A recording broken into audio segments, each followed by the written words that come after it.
Kali ini saya akan sedikit menjelaskan tentang teori ekonomi yang telah saya pelajari dari awal perkuliahan hingga menjelang UTS. Materi yang telah saya pelajari yakni yang pertama ada ilmu ekonomi dan ruang lingkupnya, yang kedua ada perkembangan teori ekonomi, yang ketiga ada elastisitas permintaan dan penawaran, dan yang terakhir keempat ada teori biaya dan penerimaan. Langsung saja masuk kepada materinya, yaitu yang pertama ilmu ekonomi dan ruang lingkupnya. Ilmu ekonomi adalah cabang ilmu sosial yang mempelajari bagaimana masyarakat, individu, dan negara membuat keputusan terkait dengan pemanfaatan sumber daya yang terbatas untuk memenuhi kebutuhan yang tidak terbatas. Secara umum, ilmu ekonomi berfokus pada produksi, distribusi, dan konsumsi barang dan jasa. Ruang lingkup ilmu ekonomi mencakup beberapa aspek utama, yaitu 1. Mikroekonomi. Mikroekonomi mempelajari perilaku individu, rumah tangga, dan perusahaan dalam pengambilan keputusan terkait konsumsi, produksi, dan distribusi barang atau jasa. Nah, fokusnya ini pada harga, permintaan, dan penawaran serta pasar.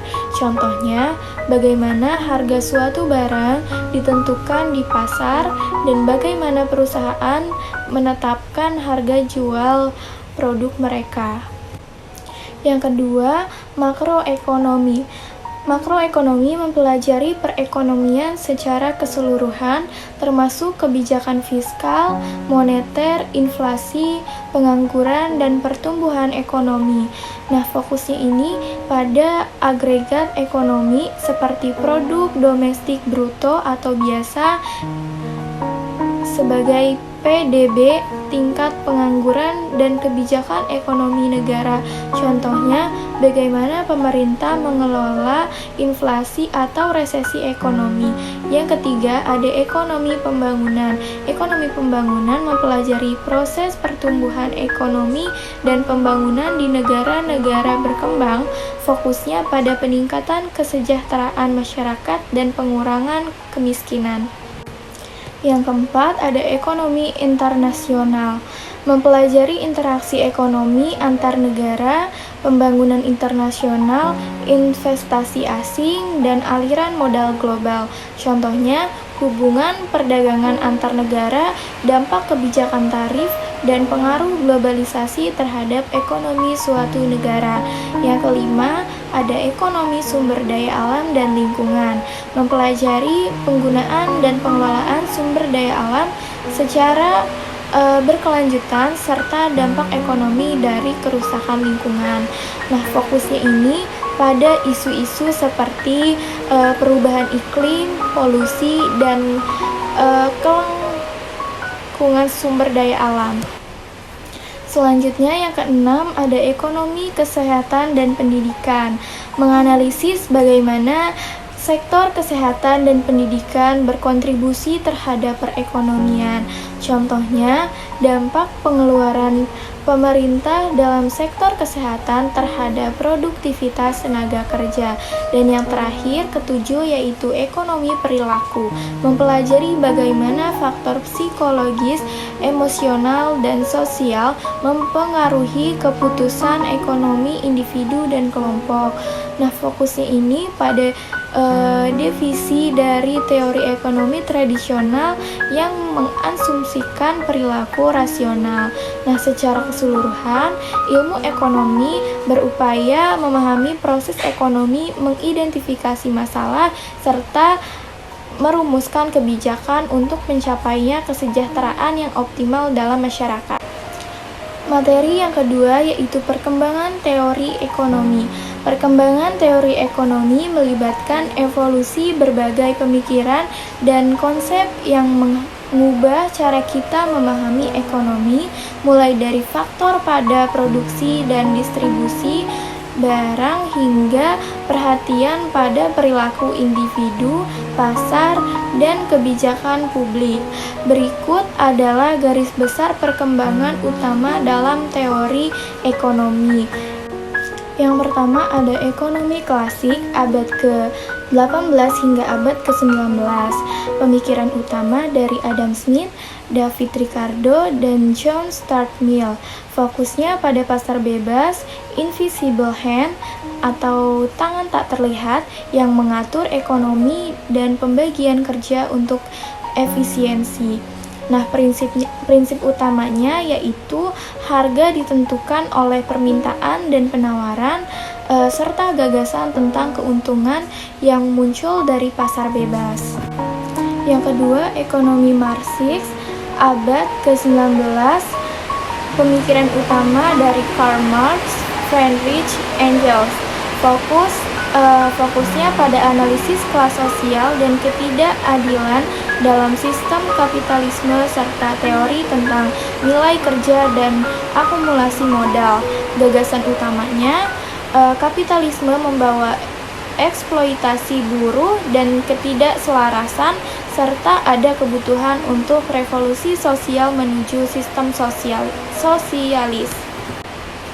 Yang ketiga ada ekonomi neoklasik abad ke-19 hingga abad ke-20. Fokusnya pada analisis keseimbangan pasar dengan mempertimbangkan utilitas dan preferensi individu serta teori marginalisme. Gagasan utamanya konsep keseimbangan pasar, elastisitas permintaan, dan peran rasionalitas dalam pengambilan keputusan ekonomi. Yang keempat, ada ekonomi Keynesian abad ke-20. Yang kelima, ekonomi monetaris abad ke-20. Yang keenam, ekonomi pasar baru atau teori ekonomi baru akhir abad ke-20 hingga sekarang. Yang ketujuh, ekonomi behavioral akhir abad ke-20 hingga sekarang. Dan yang terakhir ke-8, ekonomi institusional abad ke-20 hingga sekarang. Secara keseluruhan, perkembangan teori ekonomi mencerminkan perubahan dalam pemahaman kita tentang perilaku manusia, dinamika pasar, dan pentingnya interval pemerintah dalam ekonomi. Selanjutnya, materi yang ketiga yaitu elastisitas permintaan dan penawaran.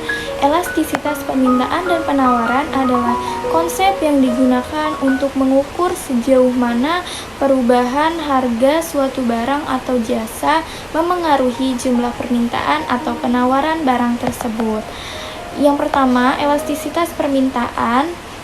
Elastisitas permintaan mengukur sejauh mana perubahan harga barang atau jasa memengaruhi jumlah permintaan barang tersebut. Nah, faktor-faktor yang memengaruhi elastisitas permintaan, yang pertama ketersediaan barang pengganti. Yang kedua, proporsi pendapatan yang dibelanjakan untuk barang tersebut. Yang ketiga, waktu yang tersedia untuk konsumen dalam menanggapi perubahan harga. Yang kedua, elastisitas penawaran. Elastisitas penawaran mengukur sejauh mana perubahan harga barang atau jasa memengaruhi jumlah barang yang ditawarkan oleh produsen. Faktor-faktor yang mempengaruhi elastisitas penawaran, yang pertama, waktu yang dibutuhkan produsen untuk menyesuaikan produksi. Yang kedua, kemudahan produsen dalam mengakses sumber daya dan faktor produksi lainnya. Yang ketiga, tingkat kapasitas produksi yang sudah ada. Kesimpulannya, elastisitas permintaan dan penawaran adalah alat utama dalam teori ekonomi untuk menganalisis respon pasar terhadap perubahan harga. Keduanya sangat memengaruhi keputusan harga, kebijakan pemerintah, dan strategi perusahaan. Materi yang terakhir yaitu teori biaya dan penerimaan. Teori biaya dan penerimaan adalah konsep dasar dalam ekonomi mikro yang membahas bagaimana perusahaan menghadapi pengeluaran atau biaya dan pendapatan penerimaan dalam produksi barang dan jasa. Kedua konsep ini sangat penting untuk analisis keputusan ekonomi perusahaan baik dalam jangka pendek maupun jangka panjang. Yang pertama ada teori biaya. Biaya atau cost adalah pengeluaran yang harus dikeluarkan oleh perusahaan untuk memproduksi barang dan jasa. Biaya ini dapat dibagi menjadi beberapa kategori. Biaya tetap, fixed cost, biaya variabel, variable cost, biaya total atau total cost, biaya rata-rata, average cost, dan biaya marginal, marginal cost. Yang kedua yaitu teori penerimaan. Penerimaan atau revenue adalah jumlah uang yang diterima oleh perusahaan dari penjualan barang dan jasa. Penerimaan ini dapat dibagi menjadi beberapa kategori yaitu penerimaan total, penerimaan rata-rata, dan penerimaan marginal. Hubungan biaya dan penerimaan dalam keputusan produksi. Perusahaan harus mempertimbangkan biaya dan penerimaan untuk menentukan tingkat output yang optimal, yaitu jumlah barang yang harus diproduksi untuk memaksimalkan laba. Dalam analisis ekonomi, perusahaan akan memproduksi pada titik di mana penerimaan marginal atau MR sama dengan biaya marginal atau MC.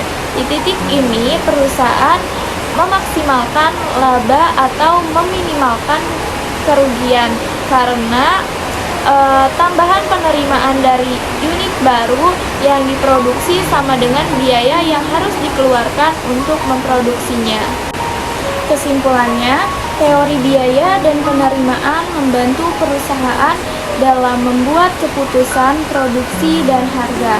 Pengelolaan biaya yang efisien dan strategi penerimaan yang optimal sangat penting untuk mencapai tujuan laba maksimal. Dalam pasar yang kompetitif, hubungan antara biaya, penerimaan, dan output akan mempengaruhi struktur pasar dan kesejahteraan ekonomi secara keseluruhan. Mungkin itu saja materi yang bisa saya sampaikan. Semoga video ini bermanfaat bagi yang menonton. Sekian, terima kasih.